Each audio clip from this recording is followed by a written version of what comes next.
Good afternoon, everyone. It's, I think, 3 years since I last talked to this group about... Sorry? No? Wait a minute.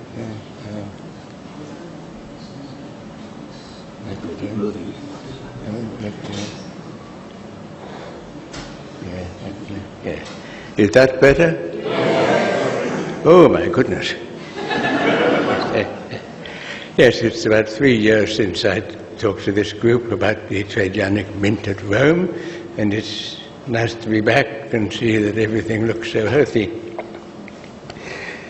And also, I've been saying to myself, I wish I'd known that it was going to be such a magnificent afternoon tea, because otherwise I'd have skipped lunch. And thanks very much. And I noticed on the accounts that there was money that came in from tea, but there didn't seem to be any expenditures.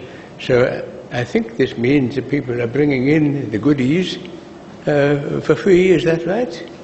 Well, that's lovely. They should be congratulated. This is an event that most people know about in general, so I'm going to be giving something that is more of a history lecture than an archaeology lecture. And I expect that everyone here knows the basic story that a relatively small town called Byzantium was chosen because of its excellent location by Constantine I, Constantine the Great, when he wanted to build a new city, as many Roman emperors did, and name it after himself. So Constantinopolis was built, which means city of Constantine, and in the 330s, and that was the beginning of it all. Constantine, of course, defended it with a wall, but it was a relatively small city at that stage.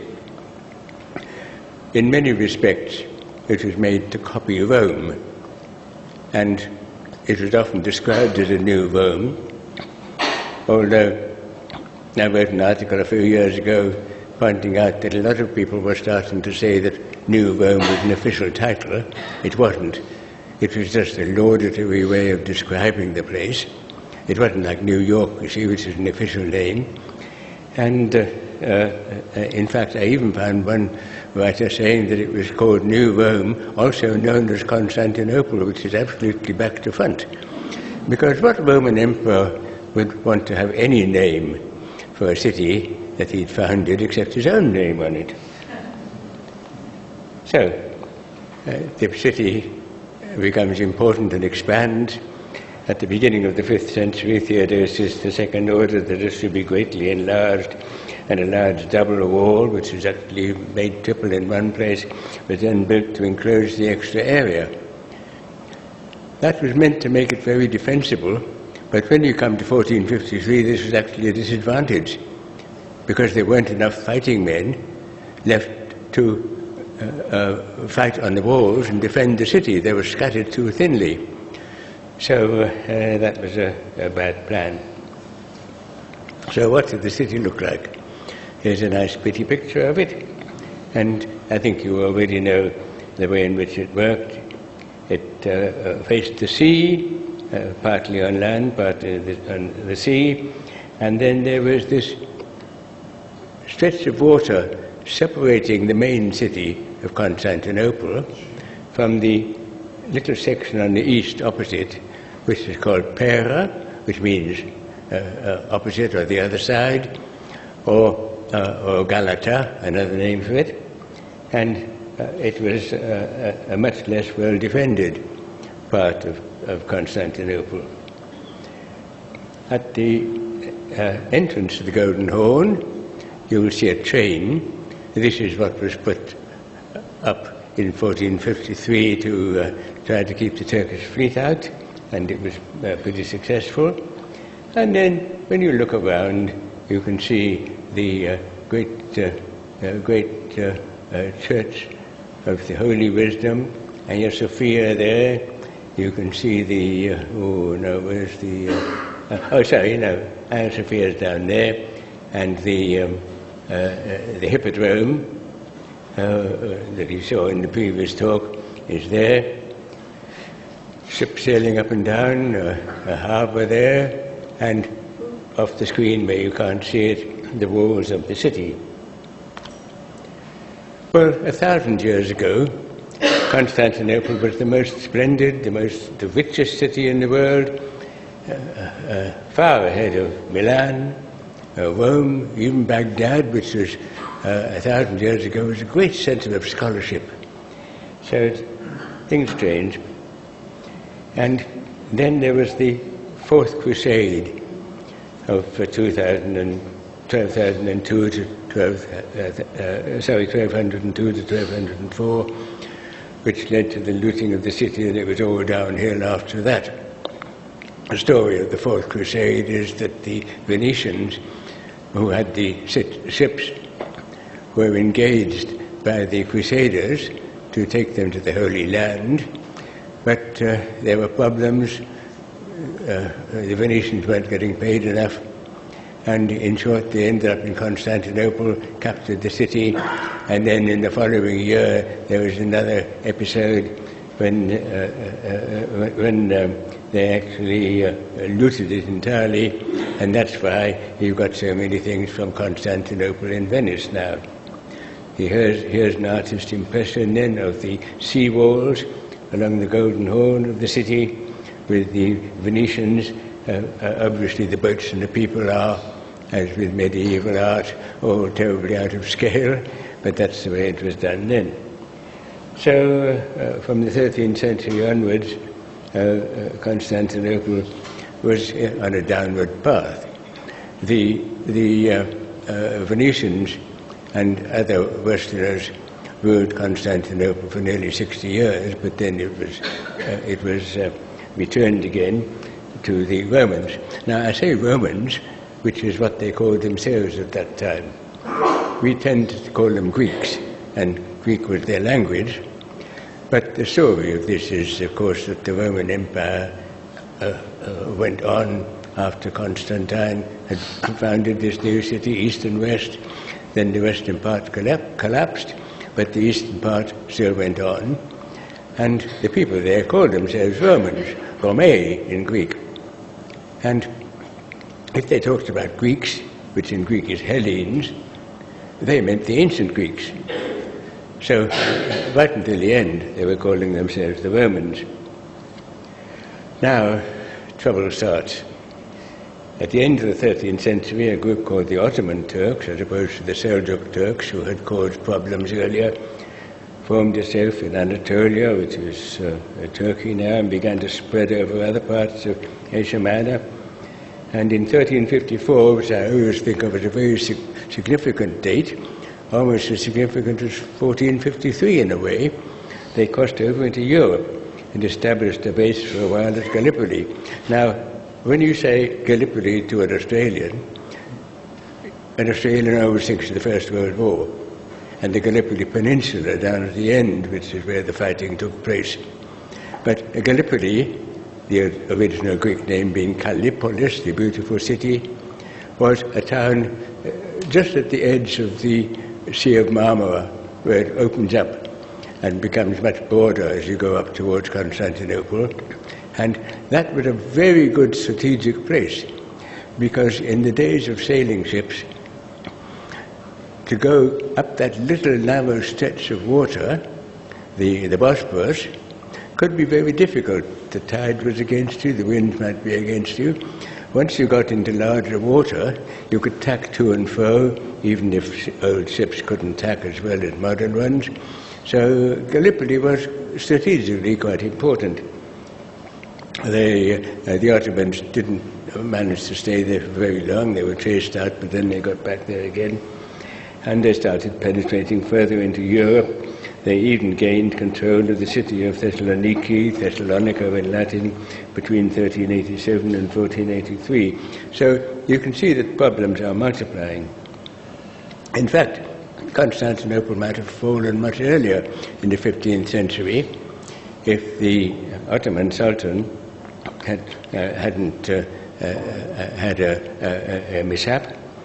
Bayezid I He was the Ottoman Sultan in 1402. He took the title of Sultan-i-Rum. Now, Rum is what the Turks called the Romans.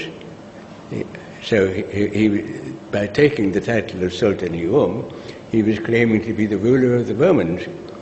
And he besieged Constantinople unsuccessfully for a few years. But then in 1402 he was distracted because there was a competitor, a Mongol, Tamburlaine in English literature, who defeated Bayezid's forces at the Battle of Ankara. And so Constantinople was out of trouble for a while. Bayezid wasn't killed then, he was captured, but he died in the following year. And then the Ottoman Empire got into a terrible mess because several of Bayezid's sons were fighting for control of the empire, and eventually it was split for a while. Bayezid, I think, had probably made a mistake, because the correct procedure, if you were a sultan, was to kill as many possible contenders for the succession as quickly as possible, so that the number was reduced to a manageable one or even one, and he hadn't done that, and so the fall of Constantinople was delayed for a while because of this. This is an artist's impression of this Battle of Ankara, where you can see people rushing around, stabbing each other and so on, but I don't think it tells you anything if you don't know already. Then, after some years of this divided empire, Mehmed I gained control and got rid of the other brothers, and he reigned relatively briefly from 1413 to 1421. And then his son Murad II succeeded him, and that's when they started trying to get Constantinople again. There was a siege of Constantinople in 1422, and one of my students a few years ago translated a Greek account of this and got a postgraduate degree for that. So they are all the time wanting to get Constantinople because of its significance. However, there's another thing that shows how fast the Ottomans were spreading. In 1423, the despot who ruled Thessaloniki handed it over to the Venetians, and they were able to hold it until 1430. That was really bad planning, because for the Venetians, they had the best fleet in the world, but they didn't have the manpower to defend the city. And although they were able to keep it fed, it just didn't work. When the Ottomans decided enough was enough, then they took Thessaloniki, which meant that they had control of all the country in the northern part of the Aegean, and Constantinople was pretty much isolated by that time.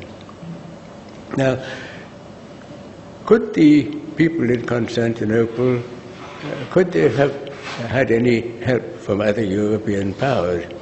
Well, they were hoping to do so. This had been going on for a long time. For instance, about 1100, one Byzantine emperor, Alexius I, was trying to make contact with the Western powers, and that led to the First Crusade, which was partly begun in the hope that it would keep the Ottomans down a bit. And the Holy Roman Emperor, Sigismund, many appeals were made to him, but the trouble was he had too many other things to worry about, and he wasn't able to put together a suitable package, and he died in 1437, so that was the last hope of another crusade then. So the next thing was to try to do a deal with the Pope. The Eastern and Western churches had been at loggerheads for quite a long time, and there had been theological problems. The biggest problem of all, of course, was that the Eastern churches were simply not willing to accept the primacy of Rome, the idea that Rome should be the top church of all, and everyone should do as Rome said. and everything else, theological discussions, you see, this paled in significance. And in 1438 and 1439, the Emperor, John VIII at that time, went to Italy to try to reach an agreement. Unfortunately, of course, the Orthodox Greek Church was not very much in support of this, but the Emperor was trying to negotiate something. And he went to Ferrara first of all, then there was a plague there, so they moved to Florence. And they were discussing a union of the Roman and Greek Orthodox churches. And it was ordered by Pope Eugenius then, and attended by the Eastern Roman Emperor John VIII and the Patriarch of Constantinople, Joseph II. But although an agreement was reached, this doesn't mean it was going to be ratified back in Constantinople, and that is what actually happened. I can remember that some years ago, the Australian Association for Byzantine Studies had a nice little conference on Byzantine food, and I was able to tell them about a document that has survived about John VIII having lunch. There was a place near Florence called Peretola, and he turned up there one day on his way back to Florence, and he was very tired, so although it's only a few miles away, he stayed there and accepted the hospitality of a local person who didn't have food for them. They had their own food, but allowed them into the courtyard of his house where they could cook their lunch. And they had a nice sort of mixed meal with some chickens that they cooked, and a sort of omelette and a salad. And the person who knew that he was looking at a Byzantine emperor was so excited by this that he wrote a full account of it, exactly all that happened. And so it's stayed on the record. Yes, well, agreement was reached. The Orthodox participants even agreed to the filioque clause, that the Holy Spirit proceeded from both the Father and the Son, and that was a big deal for them. And the primacy of the Church, sorry I can't spell Church, of Rome and its Pope, which is of course based on a passage in St. Matthew's Gospel about St. Peter and the Church of Rome, which I suspect had been had little addition made to it in the early Middle Ages. Anyway, the Patriarch died 2 days later, and in any case his decisions weren't binding on his church, so the agreement was not ratified at Constantinople. Well, John VIII, we have a picture of him, and a very nice medallion made at this time. So there's this Eastern Emperor with a very distinctive headdress. And this, I've shown you this because of a painting made after the fall of Constantinople by an artist called Piero della Francesca, the flagellation of Christ, Christ being whipped. And the painting seems to show John VIII and the Sultan Murad. If you look at the left, you can see what looks very like John VIII, his headdress, sitting over there. And Christ is being whipped by somebody, and with his back to the viewer, you can see somebody in Eastern dress, so that's the Sultan. What is the message of all this? It's not really very clear. People argue about what it means. The people over there on the right seem to be just people who are onlookers who are doing nothing. And the feeling of the painting is probably that with the fall of Constantinople, Jesus is being whipped before being crucified again, and nobody is doing anything about it, but it's a bit hard to interpret. Anyway, now we get to the last Byzantine emperor, Constantine XI, the oldest surviving son of Emmanuel II. He made further appeals to the West, but no help was forthcoming, and you can't say that everybody in Constantinople was resistant to the idea of being taken over by the Ottomans. There was one quite high up person, the megadukes, the big duke as it means in Latin, the megaduke. He said, I would rather see a Muslim turban in the midst of the city of Constantinople than a Latin mitre. So you see, this feeling between the two churches made it just impossible for them to join. I don't think that they can ever join, because I don't know whether you know this, but if you're a Roman Catholic, you cross yourself from left to right. If you are Greek Orthodox, you cross yourself from right to left. Now, how could they ever sort that one out? Anyway, now we get the young chap, only 19 when he became Sultan, succeeded his father Murad, began to plan another assault, and he made this a priority. The first thing he did was to build a great new fortress on the northern side of the Bosporus, giving him control of shipping passing to and from the Black Sea in summer 1452, so everybody knew what was coming. And in fact, one Venetian ship did try to sail down without getting approval, and it was caught, and its crew was killed, and the captain was impaled. I'll show you a picture of what impalement means later on if you don't know. So in December 1452, it's coming nearer, you see, Constantine made a last direct plea to Pope Nicholas V after achieving a half-hearted agreement to the union of the churches from his at Constantine's court, but it never happened, of course. And there's the Pope. He was sympathetic, but in fact he didn't have an army of his own sufficient to help. He managed to send a few people, but it didn't make much difference. And other European rulers had just about given up on Constantinople, and they had their own things to worry about anyway. So a small number of Westerners came to Constantinople to defend it. The most important one, Genoese Giovanni Giustiniani, who came with 700 men from Genoa, but that's not very many, and Chios, Cardinal Isidore, who brought 200 archers from Rome, which is the best that Pope Nicholas V could do. So Constantinople was besieged between April the 2nd and Tuesday, May the 29th. There were only about 7,000 men there to defend it, about 2,000 of whom were Venetians and Genoese and people from Ancona and Conatans, even a few Turks. It's amazing how people find themselves on different sides at this time. There were some Turks in Constantinople who were loyal to the city. Estimates of the number of besiegers vary greatly, starting from about 50,000. Most of them are soldiers, but Mehmed also brought enough fleet to protect themselves against this. The defenders stretched a train, I showed you that earlier, across the entrance of the Golden Horn, which you can see in this picture here. So that's an imaginative picture of what was happening. And the Turkish army had about 20 large cannon, and they brought one with them, which is a real monster. It is one that was bigger than any that had been used before. This is not it.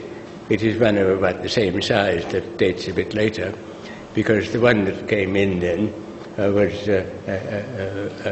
destroyed somehow. There were different accounts of it, but probably a Venetian cannon shot, because the Venetians had some cannon on the walls, damaged the thing, and then they tried to repair it, and the next time they tried to fire it, it just blew up. But it was an enormous thing. If you think of a stone cannonball reaching up to your knees, that was the sort of thing with which it could pound the walls.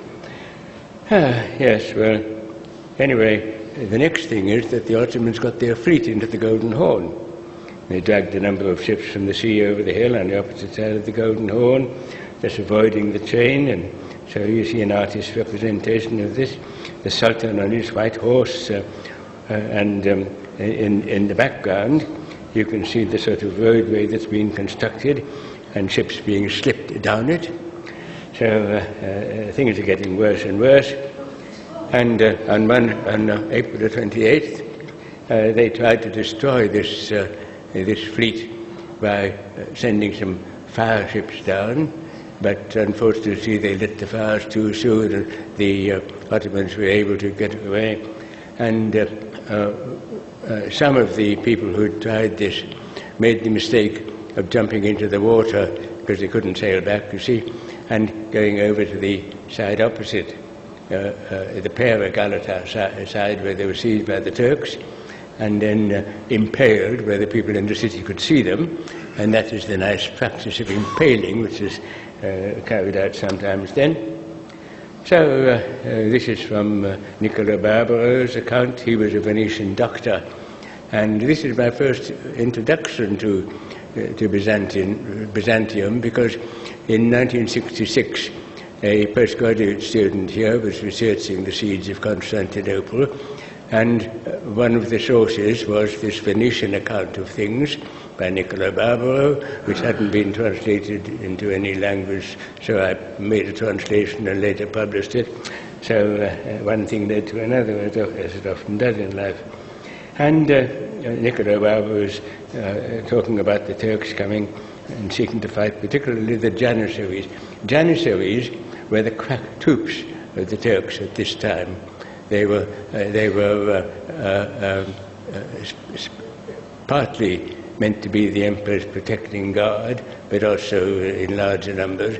The way in which the Turks would attack a city like Constantinople would be to send their worst troops in at first, just to tire out the defenders a bit, then the medium-grade ones, and then the Janissaries would come in at the end and finish off everything.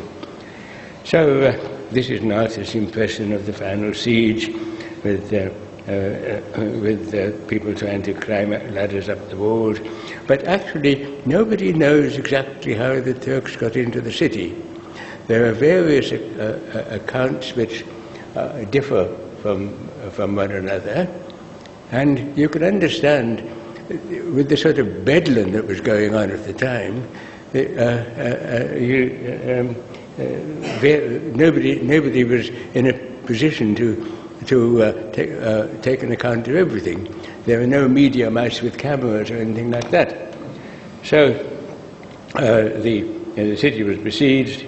The Ottomans did also try to send tunnels under the walls, but these were discovered and they didn't get in that way. Some of the besiegers in these tunnels were killed with Greek fire, which is something that is not perfectly understood now. It is a way of spraying, of flaming petroleum pitch or something like that. It could be used with ships, because if you could set a ship on fire, that was really good. But there's been a lot of research into it, and some people have claimed to have the right sort of mixture, but it's still pretty doubtful. Yes, well, on May the 21st, it's all coming to an end. This is normal Ottoman practice. You offer a peaceful resolution. If you surrender, you won't be killed. You can leave carrying your portable property. If you don't surrender, then it's quite different, and the city can be sacked for 3 days. And the emperor was offered the position of being the governor of the Peloponnese, which the Ottomans did not yet control, but he wouldn't do that. So the final attack began on May the 26th, and after a few days the Ottoman troops managed to break into the city. Justinian had gone, and many of the Constantinopolitans actually left the fighting to go to protect their families. So the final assault began about midnight on May the 29th. Now, you may wonder why we say May the 29th is the day when Constantinople fell. Well, that's because the day had actually begun at sunset on May the 28th. So May the 29th is sunset on May the 28th to sunset on May the 29th. And so it's not, we count the new day from midnight, but there it is. Yes, well, there was a large religious ceremony, but it didn't make much difference. So there we are, the Ottomans have got in, and we don't know what happened to the emperor. He must have died, although some Greek myths say that he survived and would come back sometime. But there he is, riding on a white horse on the right. I rather doubt that. there are two versions. One that he was killed after he had taken off his imperial dress so that he couldn't be identified, and so he was just another body, and the Ottomans would not have the pleasure of knowing that they had killed him.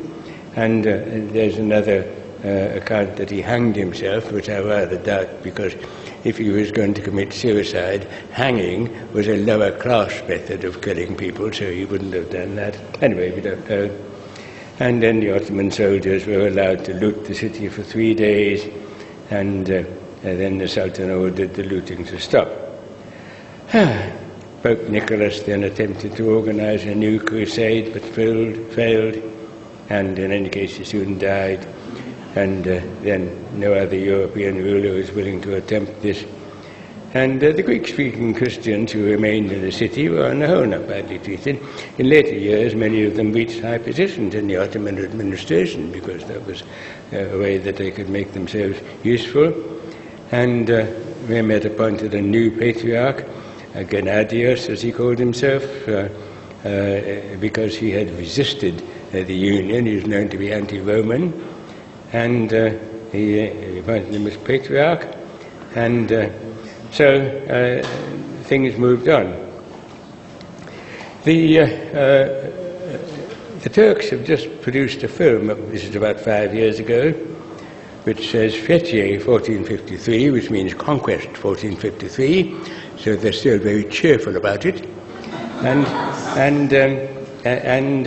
also the Church of the Holy Wisdom, as you can see, has got these 4 big minarets around it. It became a mosque, and now it's just a museum, and it's a wonderful work of architecture. For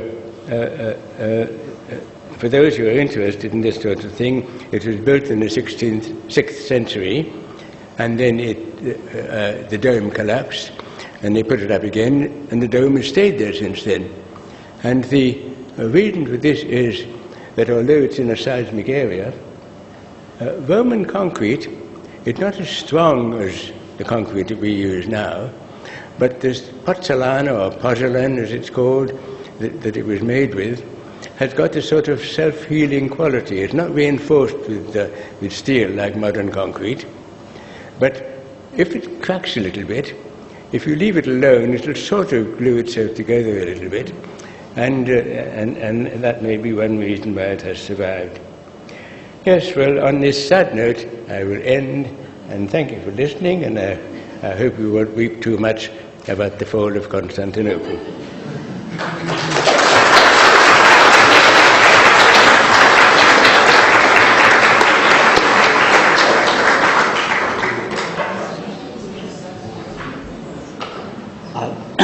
We didn't have time for questions after Nigel's talk before the tea break, so we can include questions to him if you'd like. Of course, he was talking about the great palace down near the Bosphorus. By the time of the conquest, if I remember right, the emperors no longer lived there. It was a grand ruin. They were living out on a palace that was attached to the back of the land walls instead. Of course, the fall of Constantinople, dramatic as it is, wasn't quite the end of Rome. The empire of Trabzon out on the north coast of Turkey was still lasted for, I think, another 20 years or so after that. But effectively, Rome, which had been founded officially in 751 BC, according to the Romans, is now snuffed out in the middle of the 15th century AD, or some 2,000 years of a continuous state, from a little city on the Tiber right the way through to a big but almost deserted city on the Bosphorus. Any questions you'd like to pose to either John or to Nigel while we've got them both here? I've just got an observation on the subject of Hagia Sophia. Under the new neo-Ottoman government of Erdogan, let's say the more conservative religious groups in Turkey have been organising processions and prayer meetings in front of Hagia Sophia as part of their campaign to change it from a secular museum back into a mosque and to transform it into an Orthodox mosque, which presumably means covering over all the mosaics again. And putting some wretched floral painting. Okay. Well, thank you for that. I'm not sure thank you is the right thing to express. Any other questions there? There's one at the back here. Yeah, I was reading that the Turks learned the art of casting the guns from German technicians. Do you know anything about that? That's somebody called Orban or Orhan or something like that, various spellings of his name. And, his name is either Orban or Orhan or something like that. And he was either a German, wait a minute, there's another chap called Grant. Nobody knows exactly, a Scotsman. The great big cannon, of which I showed you a copy, is supposed to be Urban or Orhan. But there was a Scottish engineer called Grant who was also floating around the place and making things. I don't think the Turks themselves at that time produced their own cannon. They had experts from Europe who had more skill. And of course, they weren't all enormous cannon like that. You see, when these things range in size, you could have something about that long that you could rest on the gunwale of a ship and pop away at somebody. You see, so it just depends on the requirements. See?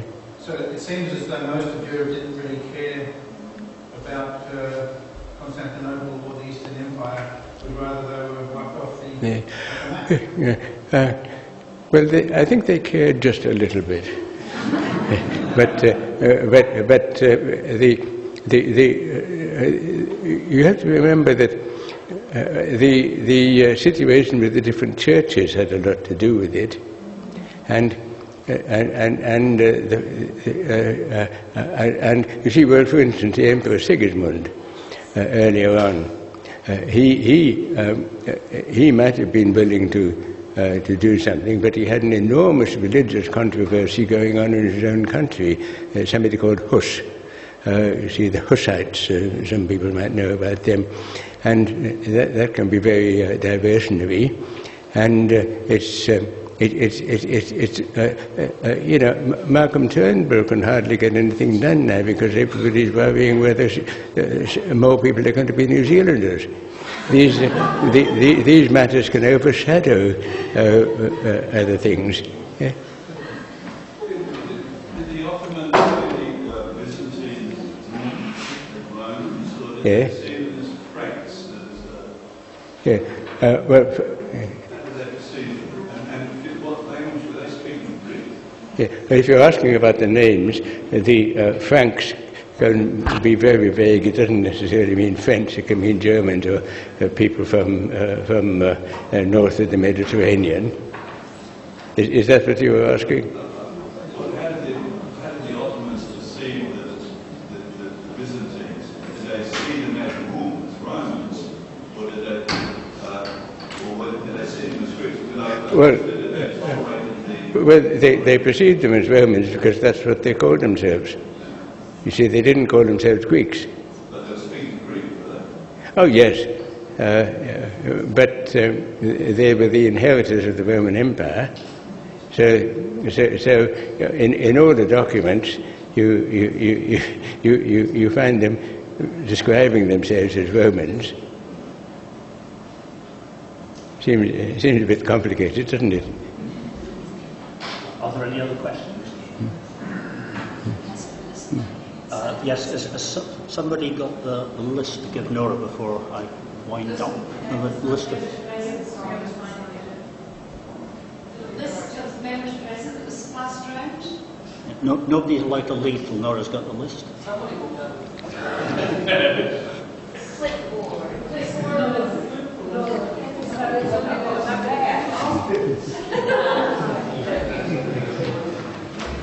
On that happy note. Anyone who has been there, could you come and sign it for me, please? On the happy note that Nora's got the list, so we know who's here, I'd like to thank both our speakers today, both Nigel and John, for talking to us.